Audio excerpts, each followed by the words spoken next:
taking action for you. 7 Action News this morning on TV 20 Detroit starts right now. Well, with kids home from school and summer break right around the corner, parents might begin to stress out over whether or not their child is staying on track when it comes to learning. This morning, I'm joined by Ben Lindstrom, a 5th grade teacher at Detroit Waldorf School. Ben, thank you so much for joining us this morning. How are you doing?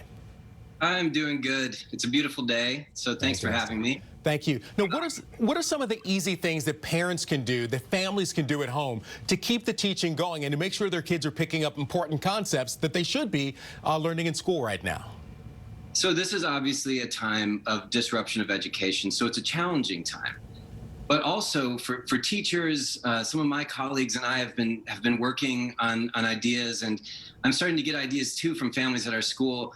Looking towards the summer, we're thinking about opportunities that they can have now that they might not have otherwise.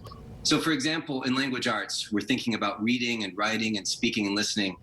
And we can just focus on the power of story. So a good book can change your life. I think we all have experienced that in some way, and especially finding a book that has a character maybe who faces adversity and comes through and is able to have a new vision for life. These things can be wonderful. And in a family unit during this social distancing time, that might look like a family book club where you're discussing it together. Mm-hmm. And it might look like a child reading themselves or listening to audiobooks. There's opportunities for that. And then beyond the stories that could be read, this might also be a time of listening to stories of the lives of maybe older family members. I mean, this is another opportunity. Maybe Ben, you mentioned audiobooks. Where do you come down on audiobooks? There's the certain thought that, kids should have a physical book in their hands and learn to read, as opposed to the audiobook where really you don't have to do as much work.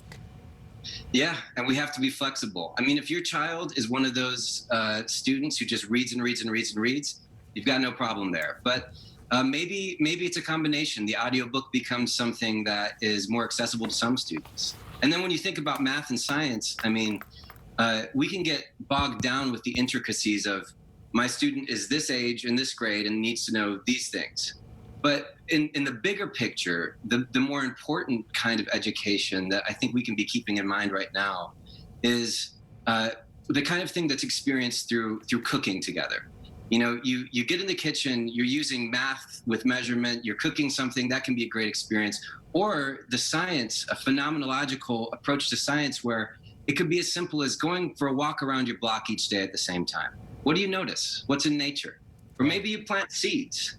I mean, growing a garden during this time of closure, I think, would be an amazing thing for a student to look back and say, during that time when I couldn't see my friends, when I wasn't at school, where I wasn't learning from my teachers, I remember my family planted a garden for the first time, and I grew food. I mean, that would be a fantastic way of being life-affirming during a challenging time. Well, that is uplifting advice, and certainly you've given us a lot to think about. Of course, there's so many ways to parent during this time, and I think the most important aspect is to give yourself a break, and the kids will catch up. The kids will be fine.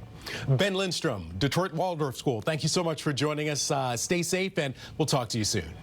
Okay, thanks.